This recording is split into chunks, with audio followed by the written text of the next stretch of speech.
That is called CleanTech Challenge. But what is CleanTech? So CleanTech, we think about durable, sustainable technology. But to make this a bit more interactive, I would like to ask you to name a few things that pop into mind when you think about CleanTech. Do you have any ideas? Like what is the first thing? Yeah. Renewable energy. Renewable energy, for example. Yeah. Some other ideas? Tesla. Exactly. Yeah. Clean water. Clean water, yeah, very good. So all these ideas, I also thought immediately about windmills, renewable energy, solar panels, Tesla, and of course the solar inputs, airplane powered by solar cells, which is pretty cool. But CleanTech is also more than this. So you probably always think about these three, maybe four things. But CleanTech is also this is a huge problem actually. So people have lots of cell phones, but they don't recycle them well. And this is a big environmental issue. So a good recycling technology is also CleanTech. So maybe today we can brainstorm about that because our society needs a lot of solutions for all these new electronics to recycle the rare earth metals that are inside. So that's also something you can think about tonight. Then something you maybe also haven't thought about is the meat production. So when we think about the biggest pollutants in our world today, we typically have cars, air travel, household energy, but actually meat is responsible for a big part of the pollution. So maybe you can also reflect a bit on what are possible alternatives for meat. And then something is insect food. You could think about insect food because apparently insects are much easier to how do you say, cultivate, maybe it's a bad word for insects, but it's much less polluting for the environment. So that's also CleanTech. And then there are many, many more things that maybe today you will hear things about, such as environmentally friendly buildings. That's also CleanTech. So you see, it's a very broad subject. So if you have some ideas about this, please, later on you will have time to discuss this with the other people who are here. And then Dries will tell you more about the prizes. Okay, so when you get through stage 1 and you get into the Belgian finals, you will receive coaching sessions from industry professionals which will motivate you and help you further develop your own CleanTech idea. If you get ranked one of the first 3 teams in the CleanTech Challenge of our Belgian finals, you will receive a prize that is to be announced from our sponsors. The winner of the Belgian finals receives a trip to London to the bootcamp finals, and the winner of those bootcamp finals will receive £10,000. The purpose of this money is to further develop your own project about for private use.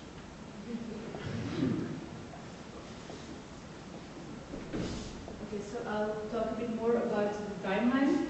So today, November 5th, is the ID Pitch, the networking event. Congratulations, you are here. In the first week of December, we plan to have a workshop from LRD. I don't know if you know them, they are Driven Research and Development. So they will give a workshop about how to fill in this business model canvas. So it will definitely be interesting for the CleanTech Challenge, because on December 8th we have our deadline of the first round, and there we will expect you to submit your idea and your team.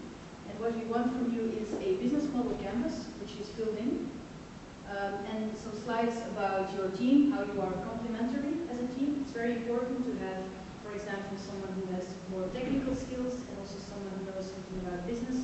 So try to form complementary teams. We expect some problem statements, a solution that you propose with your problem, and then your planning is also very important.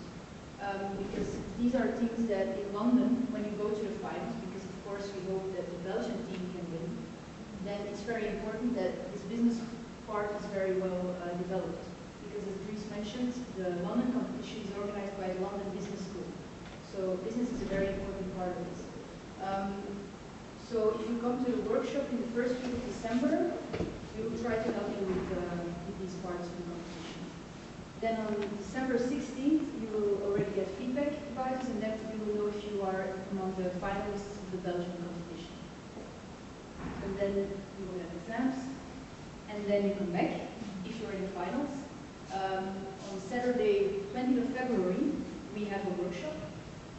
This will be some professional coaching for your personal ideas. So you will have the chance to talk with coaches, and they can help you to develop your business, and they will give you some important questions that you might not have thought about yet. The reason that this is on a Saturday is because we want to make it open for people from the entire country. So we hope that people will come from Brussels again, and maybe also from Wallonia. That's on Saturday. Then on Saturday, March 12th, we will have another personal coaching session. So you will be able to talk to people from the industry, and they will give you some guidance. And then the week after that, on Sunday, we will have the Belgian finals. And then you will have to present your idea, and the jury will decide on the winner. And this winner will go to London to represent Belgium and to make a chance to win £10,000. And then these London finals are in April 21st, 22nd. So if you have any questions, then you can ask them now.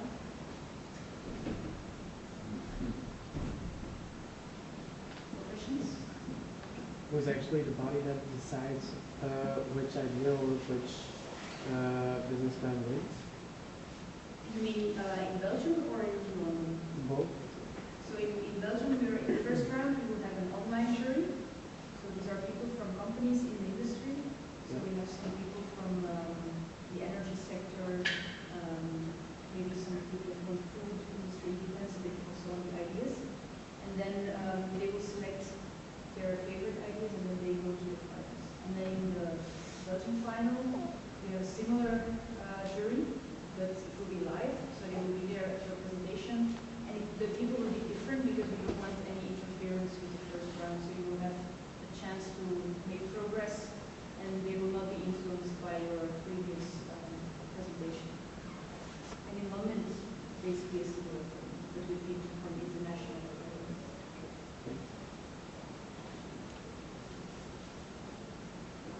There are no further questions, then we would also like to show you who is organizing this event, because we are two student organizations, AFT and AFD. We'll have a very great presentation by our association. So Michiel from AFT will tell us something more about that. Okay. AFT is a sister organization of AFD. We stand for Academics for Technology. It's where students meet technology and entrepreneurship. What we do is we organize a lot of technological events. For instance, workshops where you can learn all the skills required to make web apps, to make Android apps, to make mobile apps, things to make your IT ideas come to life. We've also got workshops coming on cybersecurity, so check out our site soon. The data to be announced. Next week, very interesting, we have a very special event. We have our first very own matchmaking event, which is all about connecting people with technology backgrounds with people from business backgrounds and people from companies. There will be, I think, 4 guest speakers. So that's next Thursday at 8:30. So be there. And we also do the CleanTech Challenge, and there's a whole lot more coming. That's it for us. Oh yes, we've got a growing team, and we have a shortage of people at the moment, so anyone who's interested in technology and its role in the role it can play in business and entrepreneurship is welcome to reach out to me, send me a mail.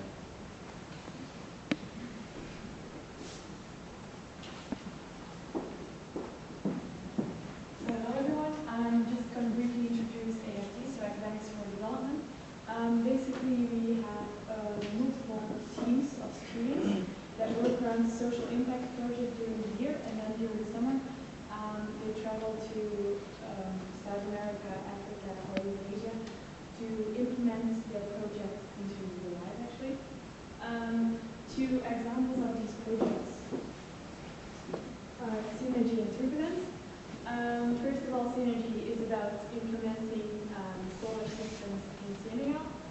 And then next of all, we have turbulence, which is also, both of them are CleanTech ideas basically. And turbulence is about water, getting energy out of water. This project takes place in Chile. And actually this year we have the co-founder of Turbulence here in our audience, and we will present a little bit more about this CleanTech idea, because a few years ago they won the CleanTech challenge, and we might be very inspiring for you guys to have some kind of idea about CleanTech and a certain project. So Jasper, would you mind introducing Turbulence? Sure.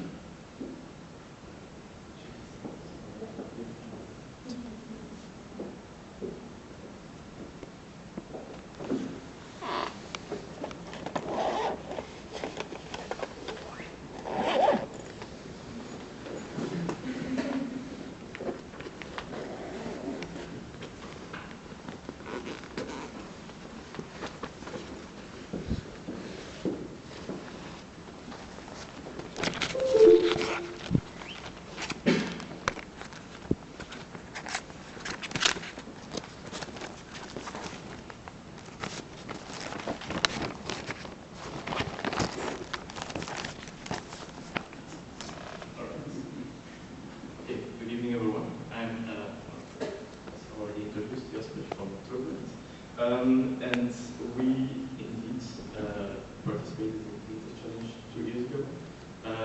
We won the Belgian finals, and then into London we came second, which was quite good, but not first. So, but actually, it's well, let me tell you a little bit the journey we've taken from there to where we are now. I'm only recently graduated 2 years ago as well. So we participated in the CleanTech challenge because we had a lot of time on our hands during studies. I think we did too. And we wanted to do something useful with it. And I really love making business plans. It's almost a hobby now. So we started thinking. I met a few other students with an engineering background. So we started talking about problems in the world over a few pints of beer. And actually, we came to the problem of hydropower, which actually is sort of dumb, but I'll explain it later. And then we decided actually to join the CleanTech challenge to take part in the whole system. It's an amazing ride. And after that, we actually founded the company because there was a real potential in it. We raised some capital, got some other team members joining, and well, as you said, we already have now 80 team working with us to go to Chile. So actually, what I wanted to tell you for the CleanTech challenge, there are actually three main things that are important. That's actually the why, the how, and the what. So maybe someone already has an idea. Please raise your hand. All right. So let's start with the why. What's the why? It's more like what's the problem that's for why are you doing I didn't expect it. Actually, why I'm here is actually because I can work differently. I work for the Turbulent project myself. So I think it's a very interesting project. It will have a lot of potential. And just like being here, seeing everybody with their new ideas, what you're gonna bring here today, I think is very interesting. Especially see what you will have to actually maybe be even better than the Turbulent project. It will be hard, but if you do, you definitely have a very good chance of actually winning. As you can see, the Belgian project is very good. You will be guided very well.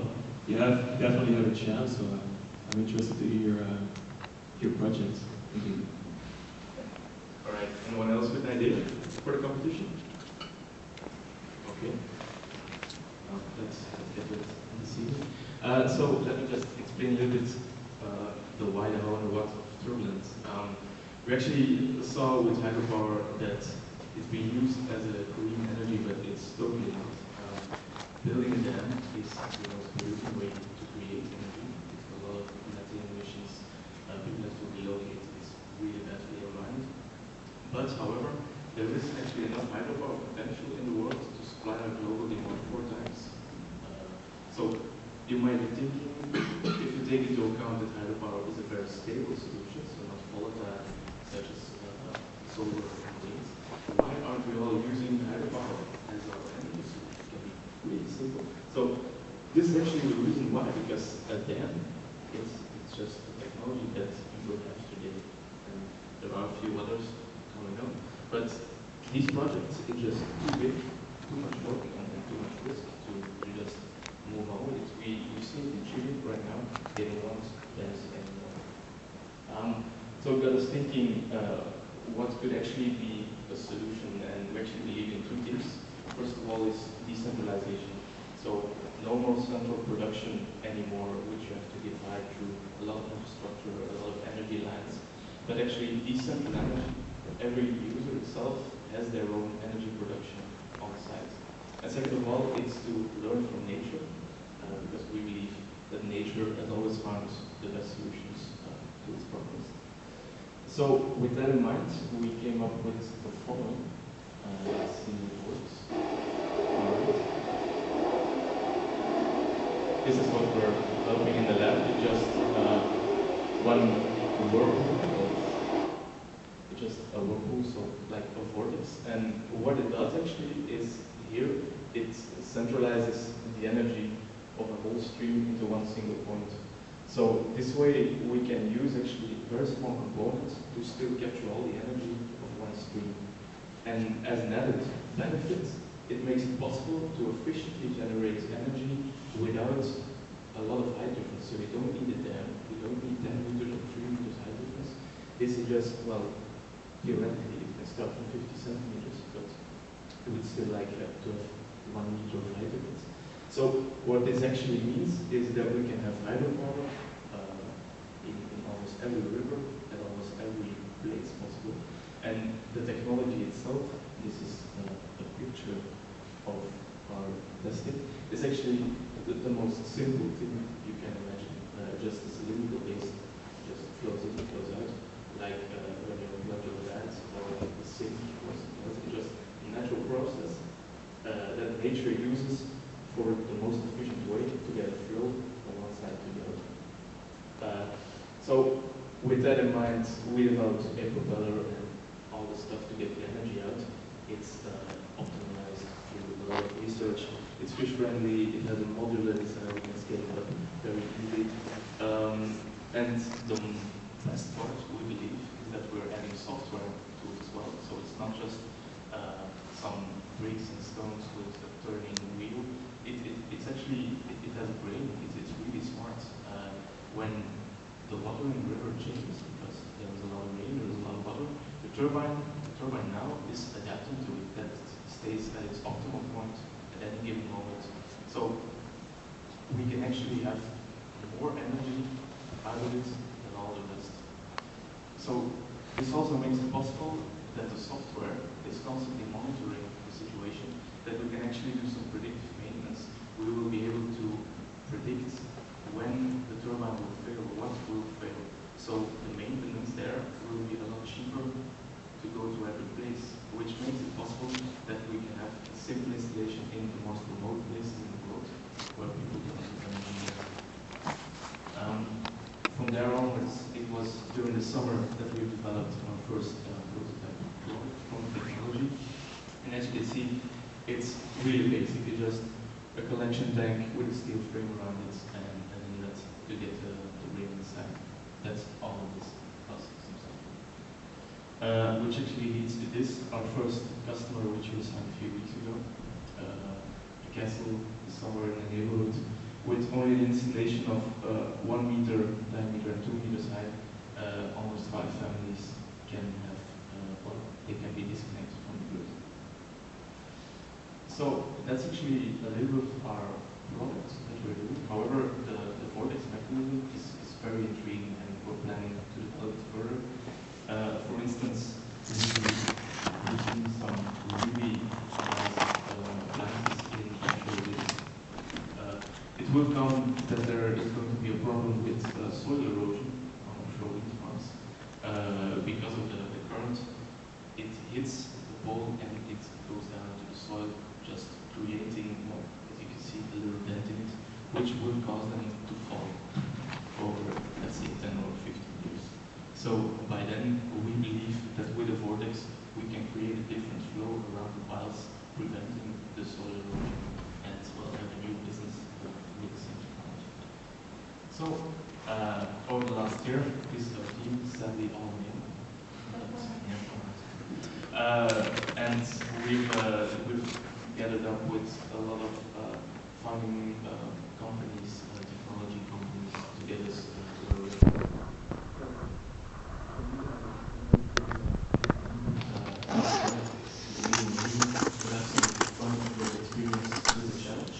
And if you will,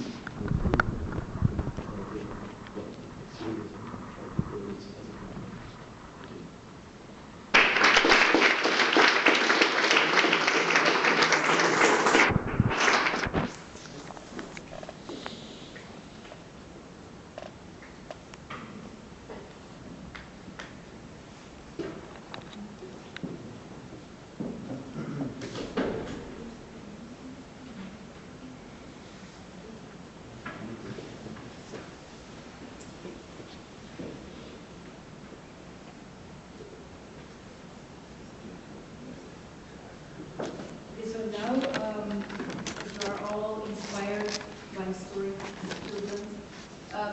So now we will present this one idea that we will present for you, so you can brainstorm about it later, and then we will let the people who have ideas come forward to present their ideas, and then everybody can choose which team they would like to join, or if they have other ideas, they're always welcome to So now.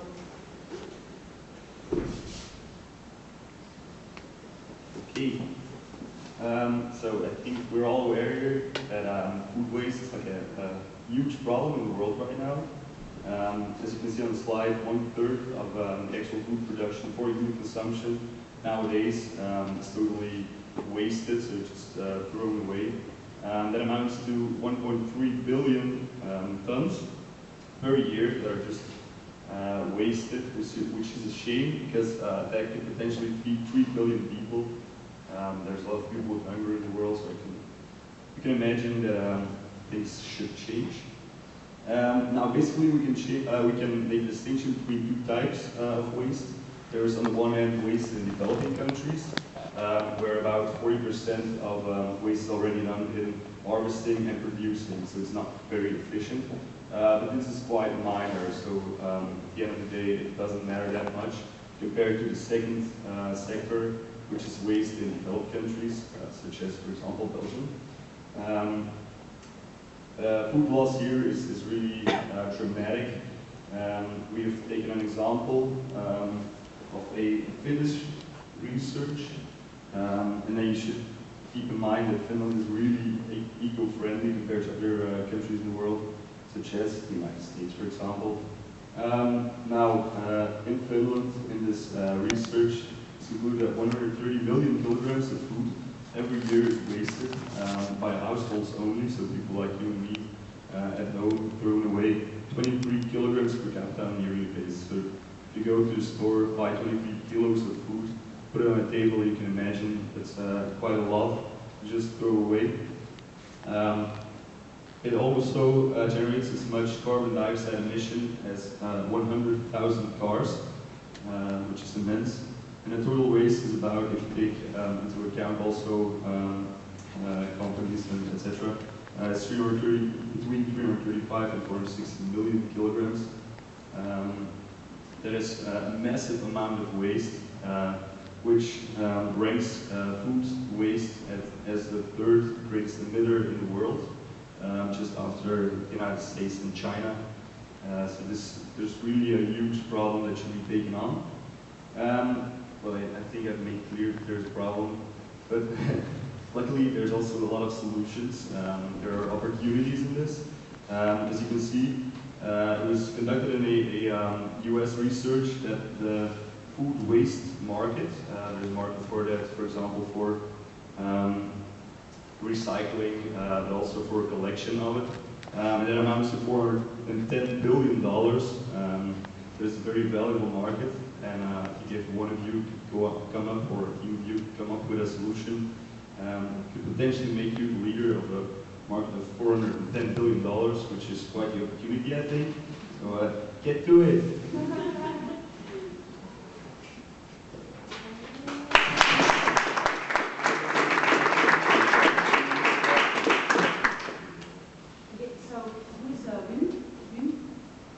Yeah.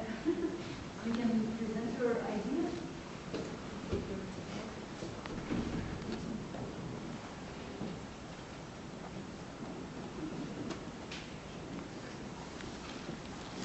Okay, so I'm Will, but my idea was about solar thermal energy. So for those of you who don't know what it is, I will briefly explain. So it works by concentrating solar rays with earth mirrors on a thin pipe, and then thermal oil is heated to 400 degrees, and that heat is then used to make steam, and it's sent to a steam turbine, like in a coal plant. The interesting thing about this technology is that this hot fluid can be stored in large tanks. So this is a cheap way of storing green energy. And if the sun doesn't shine for a longer time and the tanks are empty, but there is still a high net demand, then you can burn coal or gas or biofuel instead of using the sun. So in this way, a power plant like this is completely reliable in contrast to solar panels or wind energy. So you can ask yourself, why don't they use this technology in all sunny countries? Well, the problem is the investment cost is still very high.